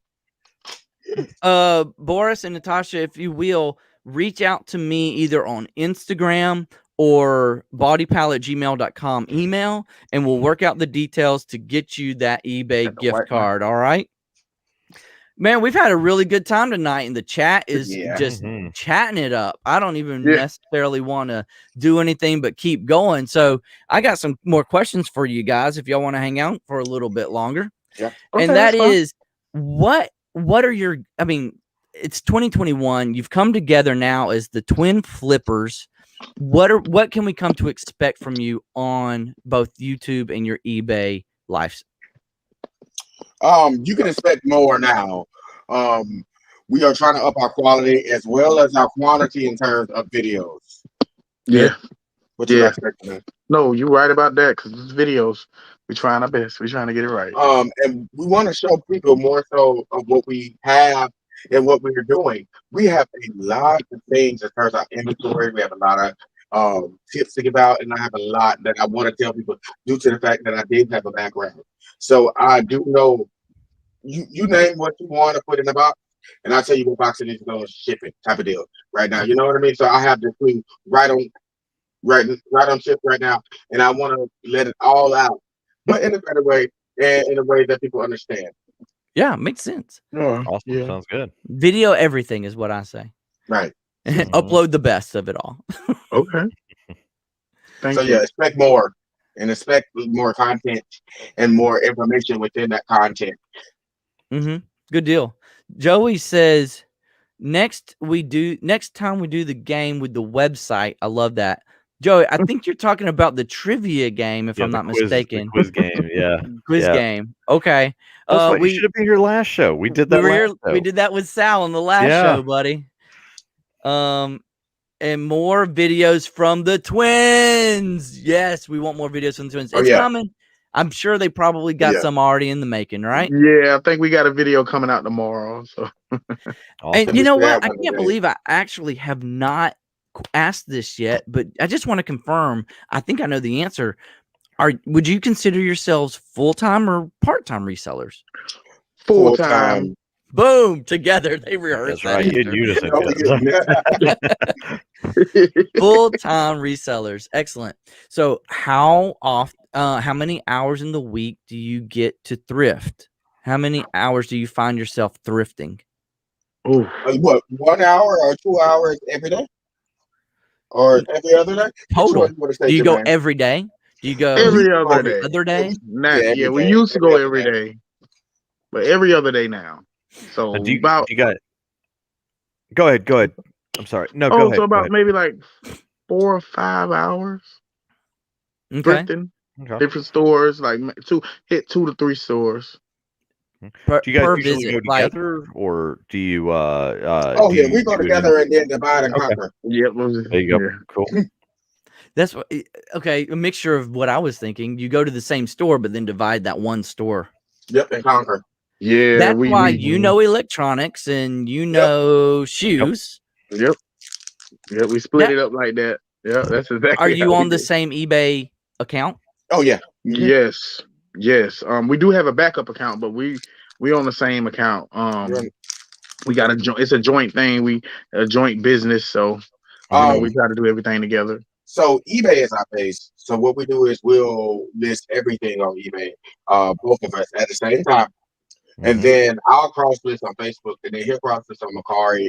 Get us in Depop. Yeah, all three. Sweet. Have you thought about doing a cross posting software like List Perfectly or anything? List Perfectly has been actually liking our stuff on Instagram. So shout out to them. Hey, List Perfectly. Yeah. But no, we haven't actually, and we need to, because there's been a lot of things that have been sliding through the cracks that like I forget to take off Macari. And a lot of platforms sliding, like Poshmark. Yeah, we haven't. Yeah, we need to start with Poshmark too. We haven't. Do you find it? So you're on mostly four platforms. 4. Do you have a hard time keeping up with what's sold and taking it down? Yes. If it, you know, That's one of the biggest challenges. Especially when something gets sold on a different marketplace than eBay, because we count eBay as a place. When something sells everywhere else, eBay has a tendency to also try to Wanted get that sale Right. or have a watcher on that item. Yeah. At that same time. So So- it is kind of hard though. We've been nipping Yeah. into the bud though. Yeah. What's your current storage situation? So you understand? Did I hit you too close to home?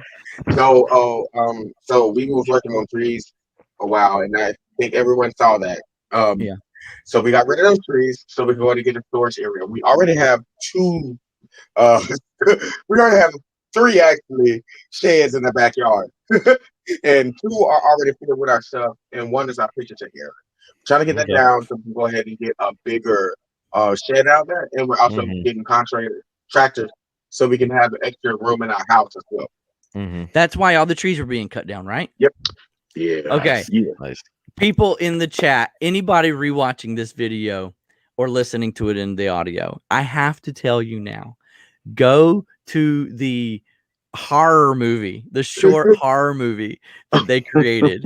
It was like scary yet hilarious yet amazing all at the same time. Super corny. I wanted to be like super cheesy. So It was great, man. It was awesome. And so I will admit, Tremaine, I didn't know your face or even that you were in the role at all.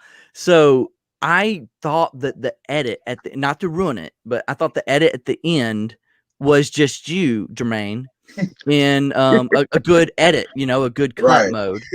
But that movie, that little short, I've watched it a dozen times, y'all, because it's a good watch. The reaction that y'all played it off well. I thought it was a good one. Very good editing job. I loved it. Thank you. Thank you. So you have 3 sheds in your backyard, is that right? Well, we have 2.5. We have 2 sheds fully, and then we had an add-on on the bottom of our house. That was originally a bathroom and a small room, but it's now our picture taking room and some inventory space for dead cows. So we organize our dead cows as well. Yes, we did. We got 1 shed where we got like old like furniture and stuff in it. So now we got 1 shed that we just cleaned out, and we got nothing but like shoes. We got like 6 or 7 rock bands in there. That's my new like thing now. I'm doing rock bands. Shout out to Drew from Profit Monsters. Yeah, that's a good bolo. I've been buying a lot of rock bands. So we've been trying to expand. We're trying to get like a loft like kind of shed, so we're like we can like a tough shed story, right? So we can kind of like take pictures too as well, like make it a durable, like almost like kind of warehouse type thing. We do also have land, so we may be thinking about getting a warehouse. Yeah? How much land you got? Oh, we have a few acres. We have multiple acres in South Carolina, so we were thinking about maybe putting some a storage area or warehouse up there. The distance from our it's in like a whole different county where we at, and it's inherited land. So hey, turn it into a warehouse and an office and look at it as you're going into work. Right. That's right. Maybe a 20-minute drive, but you got to go into work. I think, actually that's not a bad idea to help you separate home from work, and you got a distinct, line in the sand to help you separate the 2 lives. But that's not a bad idea. Right. Josh was talking about shed life. That's where he is right now. He had, I'd say a couple of months ago, he bought a shed, and he's been, what do you call it? Putting the electricity, running the wiring and stuff like that through it. Is he the one that was like building his own shed? I know he put one out there, and then he had to do the insulation and then the wall on the inside, and then do the wiring and stuff. Yeah. Okay. There's been a lot of sheds being purchased recently from some resellers in the YouTube community that are sharing their stories. Who's that? Profit Monsters. Yeah, Drew, yeah. a few people I know I know one getting ready to get a warehouse now that just closed on the warehouse. So congratulations to them. Might be the time to move in on, make those type of moves. Yeah. I like the way Drew did it. I don't honestly, Josh, tell me how you did it in the comments. Kat, the nurse Flipper, she recently got a shed. I know Drew shared his video that he bought it outright with the money he made from eBay with no financing, and that's my life. I mean, I appreciate that a lot. I hate, excuse me, I hate that I have a car payment, but that's like about the only thing I pay on. You know what I'm saying? Right. Finances and eBay reselling. I think eBay reselling helps to give you a relief from debt, or at least it helps you to control it better. In my opinion. Yep. Yeah. So we're going, that's the road we're taking to. We're probably going to buy it out in full. The whole lot. We just got to figure out like zoning and all that right now, and leveling like our backyard. So yeah, they want to put a cinder block down, and not cinder block, a whole like blockade area, like a So but we're buying it full though. That's probably what we're gonna do too. That's the plan. It's the only way we're gonna get it. Yeah, that's pretty good. Yeah. You see mine behind me. I mean, if I got to control my inventory, and that's why I put myself, you've seen the videos, I think. I called it sourcing probation because I legitimately was outgrowing my room here. So we outgrow our whole area. My car is filled. Well, y'all are full time. I think you have a wonderful excuse in that you do this full time. You need inventory, right? If it's not listed, it's better be listed, and then you need to keep listing. I mean, you're talking about bacon on the table, right? Yes. And I don't want to miss a meal. Correct. Yeah. And clearly I'm not. So I'm trying to keep it that way. So, Yeah, man. But it's full time. I commend y'all guys because you got to be it's not for everybody. You know? Oh, no, you got to be. Some people aren't willing to, do, and some people don't have the time to do a lot of things either. So me and my brother have a problem right now with things in terms of patience. Long tail and short tail items. Yes. And he thinks I have a problem with long tail items because he will grab 4 things and let's collect it. And we'll collect it for like a year. No, I will wait. And if it goes with something, I'll lot it up and things. I like to lot things up a lot. So that's just my thing. I mean, it don't have to be long tail all year, but I like to lot things up. Let me say hello to Holly for coming out and joining us tonight. I really appreciate you joining us. New face to us. I've seen you in other chats, so I really appreciate you coming out to us tonight. And there's a new one. Nikki loves snacks. Oh, I met her on Instagram earlier today. Thanks for coming out. We turned our garage into our holdings. Our kitchen table is our photo booth. It sucks not having enough space. It truly does. It truly does. I know that feeling. Are you full-time or part-time, Nikki? Let me know in the chat. And Josh, thanks for coming out, buddy. He says, cool meeting you. I think that means he's probably on his way out. Thanks for coming out. But he had this I want to share with you about his shed. His shed is big enough that he has a shipping area, 2 photo areas, and holds 9 listed racks and 3 unlisted racks. Wow, that's a lot of room. That is. We need something like that. Yes, we do. 2 photo areas, period. Yes, we do. 9, 10, 11, 12. I had to count on my fingers. That's 12 racks of inventory that he's got room for in his shed. Jesus. That's excellent. Excellent. Awesome. Holly says, my spare bedroom is full of stuff not listed. Look behind me. Everything you see behind me is listed. What you cannot see is not listed. Okay, yeah. And I'm kind of like you. If you can see behind me, that's closed. That's a rack. Just closed. Just on the side. That's like a side rack.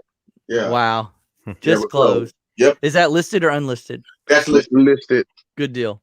Yep. Yeah. What does your current unlisted situation look like, if I can ask? Ooh. Okay, so what's your death pile look like? We just got a grass on our desktop. We just got so comfortable. So we have a his face. He's like, we have like gallon. We have a drum gallon. You know the trash bags.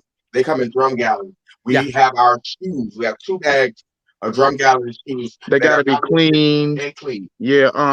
2 yellow utility storage boxes. You know the yellow ones. The black and yellow utility boxes, and then your car. Don't forget the car. We go sourcing like when we don't have money for sourcing. Yeah. We'll go sourcing in our cars. Which is sourcing probation for us. Yeah, when we're on sourcing probation, we need to be on sourcing probation for a year. So you don't do. You're not as full time resellers though. You're full time. I don't know that not you should full do it. time. We got to keep that ball rolling. Keep it coming in. Well, hey, that's why 2 of us. What is your shoes? How do you clean your shoes? Are you cleaning them like constantly cleaning shoes because you do shoes a lot? Yes. So we have a method where one of us does take pictures while one of us sits next to the other and clean shoes off. And we use the eraser marker, and we also use the spick and span or anything bleachy if it's white. Yeah. But yes, we will sit there and we will scrub at least 10 to 12 or 15 shoes off, and that brings the appraisal value up by what 20, 10. Yeah. Sometimes, but what soap do you use? We use a magic eraser. We used to use that to clean, but we can get some on Amazon, but that's the generic brand for way more bulk, as well as soap, water, and then I put a little spick and span in it, and I mix it up. There you go. That's what he asked. Okay. Spick and span. Fabulosa sometimes, but it's anything that can suds up to where like we can like really clean and wipe off real good. We try not to spend too much money. Like we try to monitor our spending on like cleaning products, shipping products. You know, we try to. So we use Mr. Clean, Spick and Span, Fabulosa, and we use Awesome as well to clean our shoes. Awesome we do use something that's been shown to me, and it is pretty awesome. Awesome is great, but we use a drill brush too. But the key is the magic eraser. So the magic erasers, you might not need anything else but that sometimes. Okay. But we use a drill brush too.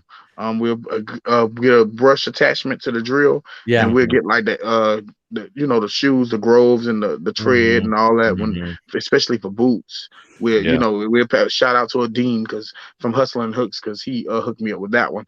So a brush with a drill. I started using the drill brush too, and I was cleaning a pair of checkerboard Vans with Awesome. Now I had diluted the Awesome by at least 50%, but it literally made the black fade away. And I thought, maybe I got the wrong product. Yeah, Awesome to do that, dude. Yeah, if you got it in a purple bag and a spray thing, so those shoes, they went in my closet because they were my size. Hey, do y'all know Plush? I've been dying to ask somebody. Yeah. I've got some Plush here. I have no idea how to list it. What do you call this type of fur on a plush doll? Is it just fuzzy, or does it have a particular name of this type of material for a plush? Almost looks like shag carpet or something. What's that fabric that was used? Tulle. Okay, so it's almost tulle, like it's like faux. I would say it's faux. Faux. But I would say tulle, maybe. Tulle. Maybe tulle. LLE. Faux tulle. It kind of look like yarn from here. It looks weird, but I picked it up because I didn't show it. But it's a Dumbo. It's a Disney store Dumbo. And I couldn't find anything like it on eBay. Like none. Well, and I thought this might make its value go up. I thought this type of fur might make its value go up. Anyway, I can't figure out exactly what's the maybe Josh knows. He's killing some plush lately. Yeah, look, we're killing on plush. So I got a lady from Lady and the Tramp, similar problem. I just don't know what the proper terminology is. It doesn't say it on the tag, like no. And this is like swirls. Her fur is like swirled, swirly fur. Yeah, it's weird. What is that stuff called? Maybe mink. Mink. Minky fabric. Yeah. What is it called? Minky. Okay. Yeah, Minky. Yeah, mink is like you know how mink pups have faux fur on it, but Yeah. it's not fur. It's mink. Okay. What I'll they- look up I those thought words. Mink was high. Thought mink was expensive for Yeah, something. I thought it was too. But okay. But no, there's no keywords on here. Old vintage toys, old vintage stuff toys Disney used to have parks. mink on them. Oh, you looking this up now live, aren't you, on your Yep. iPad? Oh. Oh, are you? Okay. So mink and tool. How Yeah, did you spell Tule. tool? Like T-U-L-L? Tulle. Oh, Kind of. T-U-L-E. Okay, cool. Put the Good R, deal. be truly. You know. Okay, I'm not a plush guy. I bought that because it was 50 cents. It had Disney Parks written on it, and it looked like somebody I never bought before. I'm just learning, you know, It looks throwing, super vintage. It looks casting super it out vintage. there and seeing what I hook. What else are y'all into? What type of electronics do you like, Jermaine? Oof. I'm You said gaming lot of- consoles, but yeah, what a lot else? of video games. I'm into like the vintage old games now. I'm not so much of like the Nintendo's 64, those more like the Nintendo we need to Virtual get into. Boys. Yeah, we do need to get into those type of things. So like all the consoles. Vintage boombox too. I love boomboxes. I was gonna say that Mhm. anything vintage in terms of sound equipment. Okay. Sony, Paying Sonos, attention, about to get some money. Sony Ericsson, Okay. things like that. Yeah, boom boxes. I love old boom boxes too. I see those every now and again. Haven't had any luck with them though. They're for some reason the ones I've seen are just either I can't find a comp for the exact model or You need to get a heavy, like if they're heavy and they look like they're vintage and they look like the Yeah. speakers come off of the boombox. yeah. You definitely need to look at that album. Yeah. I saw one of those today. Couldn't find the exact model. Mm-hmm. Josh was saying, what's he saying here? This don't need to get that specific. People just want to know the size and the softness of the feel. Of the Okay. plush. Talking about the plush stuff. Is there words and terminology I need to use to describe the feel? Just call it soft. Anyway, we'll Ultra figure this soft. out. Ultra soft, There you go. like downy. Microfiber like, Yeah. rayon fiber like, Yeah. full mink like. Comfortable fur. Do you like VCRs and DVD player combos like people like a lot of people have talked about? I Yes. especially like it when we find remotes that go to it. Oh yeah. Yeah. You know, Um, I hardly ever see a remote. Mm-hmm. Yeah, That- that's kind of Right. rare. You gotta buy I it see separately. remotes or I see the equipment. I never see the equipment and the working remote that goes with it. If that makes sense. That's weird. Right. Yeah. But the Disney Princess, believe it or not, might be a bolo, but the Disney Princess DVD and VHS combo, Yep. and they have a TV to go with it too. It's like it sells for like $400 still. It's like Holy jeez. mackerel. yeah, it's like a old style box TV, Mhm. but Tube the TV. yeah, but pink like those Mhm. like I be trying to find those a lot. I try to find them a lot. I so. did find a DVD, a pink DVD Princess, just the DVD player. It looked like a Ooh. TV went on top of it because it had holes. Yeah, Yeah, and that's tinted. exactly That's yeah. the one. Mhm. But That's one of I them. let it wasn't Gary, you weren't with me, so I let my other friend who was with me take it home with him because I was on sourcing probation. I didn't buy it. Oh yeah. You But it's go off okay. the It was not probation, comping man. at $400. I'll tell you that right now. You've Well, passed no, some no, stuff no, up with on the your TV. sourcing probation. Huh? These TVs right here. Holy mackerel! Yeah, and Yeah, they with go the for DVD about and one. VHS together, it goes for $400. You can buy the TV for $25, the DVD, This is VHS, and they still pay up to $165. $50. That's just the off-brand TV. That's not the pink one. Oh, okay. yeah. We got a question here from Holly, Shoppa Holly. How much would it be to ship that TV combo? Well, that's a really good question. That sucker's got to be at least 20 pounds. Yeah, it's probably about like 15, honestly. And then with the boxing, it is probably like about 20. It would 40. probably $40. About 40 bucks. Mm-hmm. 40 or $40. under. Probably Yeah. like 20 to 30, honestly. I definitely wouldn't send it USPS priority. I give No. my buyers FedEx home delivery as an option on my heavy objects. Yep. Oh, FedEx goes is quicker. our go-to. Yep. Mm-hmm. But I for go through to FedEx get home them picked up. delivery, I still think it would be maybe $35-$40 or something so big. That's what I was saying. Like about $40. That's how much to ship that out. Maybe And I close probably to put it in 60 or a 70 on you. 2018. I put it in a 2018 12, which is a box that it would probably fit both if you bubble wrap them too, and then do the floating technique. But So I do you only get them bought from home? Do you get boxes from like Home Depot or somewhere else? We get them from Amazon and eBay, but we're starting to do both with Uline, which is what I used to do when I was at the wheel. for our big boxes, but for our little boxes, you know, we do the age-old side of the road. The hair stores here, when different companies like they have their little shipping days.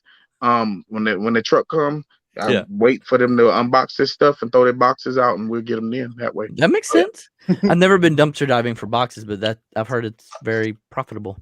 I think that Unloaded All is talking about me when he's talking about someone needs a sourcing ankle bracelet. Yeah. So I'll admit, and I was going to do a video about this, I probably still will. I have learned to really control my buying, being on probation. Whereas, like, I would buy this $4 shirt, this $4 shirt, this $4 shirt, this $4 shirt, Oof. right? If I could sell it for $20 plus, Man. I'd pick up these $4 shirts over and over and over again. That's how I got into the place I am today, and that's why my closet's so full. But putting myself on probation, I would pass all of that. I would go through it, but I'd only pick it up if it was a guaranteed $35, $40 shirt or more, right? Right. I'd leave these cheap ones behind, and then I'd only get the golf clubs that were worth $100, right? You've heard my story about the Scotty Cameron putter. I mean, I had to pick that up. Even though I was on probation, there was absolutely zero chance. Violated your probation. I would have gone back to jail for that one. But it's made me really think harder about whether it's worth it. Is it worth my time and effort? Being that I've got so much to already list. So Right. I think that the sourcing, putting myself on probation, was a really good thing. I'm spending a lot less, and I'm still selling more, as much or more, because I'm listing more and more and more of what I already have. Right. So it was a good The best thrift trips though be the ones that we spend like $20-$30. You know, I love those thrift trips when I don't have to spend too much, but I do find like some very good stuff, you know. Yeah. I miss those trips. Yeah, Josh says 40. He agrees with the 40, as long as it's not going to Hawaii or Alaska. Okay. Oh, then it's gonna be 70. I'll go ahead and say I forgot it, but Josh just reminded me that on that, I was on the heavy objects where I give them a priority option or a FedEx home delivery option. I do not do international on those. Okay. I just don't want to do the hassle on something so large and so expensive. Understandable. Right. I get what you're saying. I think that you run a major risk that it could get damaged easier too, going so far. That's what I was gonna say too. Yes, and then it takes so long. It takes so long sometimes to get there. Yep. And depending on what country it's going to, sometimes it gets to the person, sometimes it doesn't, because customs looks at it and says, "I like that a little bit better than they'll like it," and you get countries that are like that. So not everywhere has accountability like we do. So do y'all have do y'all set limits for yourself when you go sourcing? What We did recently. What are your limits? It's just a price. Now it's about when we go and do big sourcing, it'll be $200. Yeah.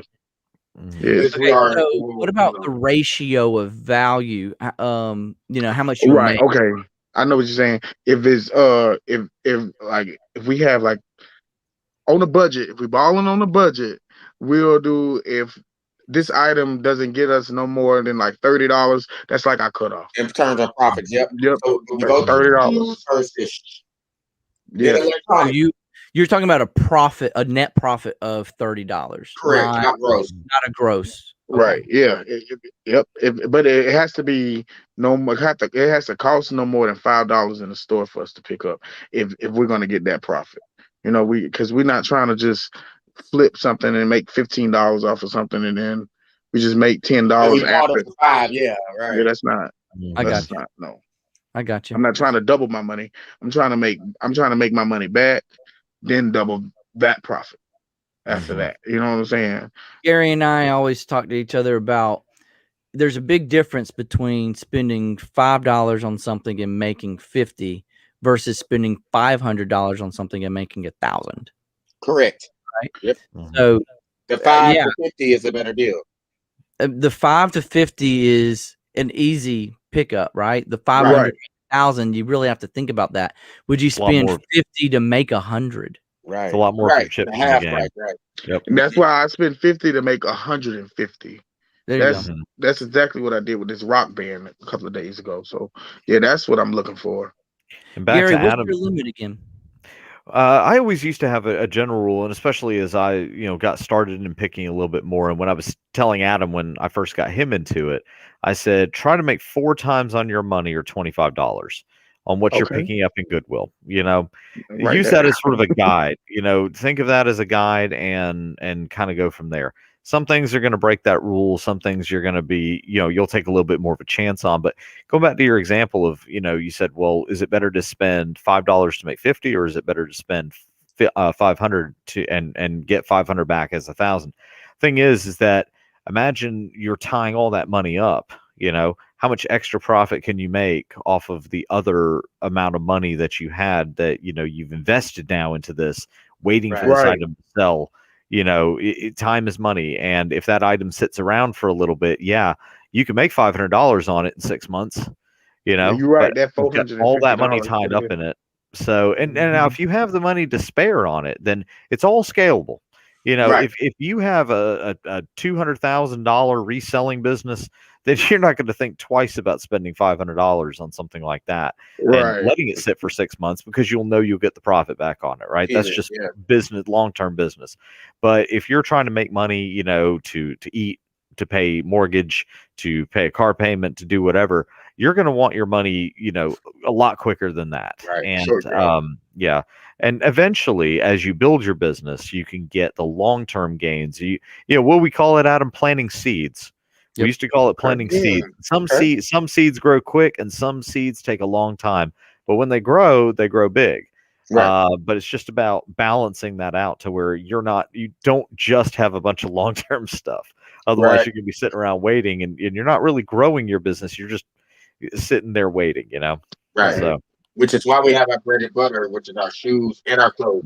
And that's when our 50 to 100 thing kind of skews a little bit. Yeah, with clothes. That we'll buy clothing for $1 and we'll sell it for $15 or $9. But that's not bread and butter. Right. Yeah, right. Those add up during this. It adds up quickly. It does add up. Josh says, I don't count per item. I now count how much I spend in a day.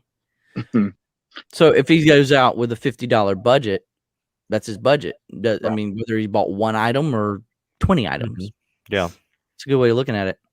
That is. Well, gentlemen, we're rolling over onto the 2-hour mark, and that's a bit late for me, even though it's the Resellers Late Show. I wanted to say a big thank you, guys, for taking your time to hang out with us tonight.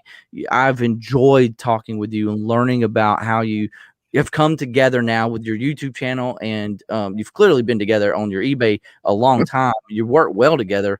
You almost finish each other's sentence, and I don't know if that's because you're twins or you've been hanging out with each other. But I really do appreciate both of y'all. Any closing remarks you want to share with your our guests or future listeners? Any social media plugs you want to make? We're on Instagram at Twin Flippersz. That's what Twin Flippersz with a Z at the end. That we're also here on YouTube. Check us out if you can, if you have time.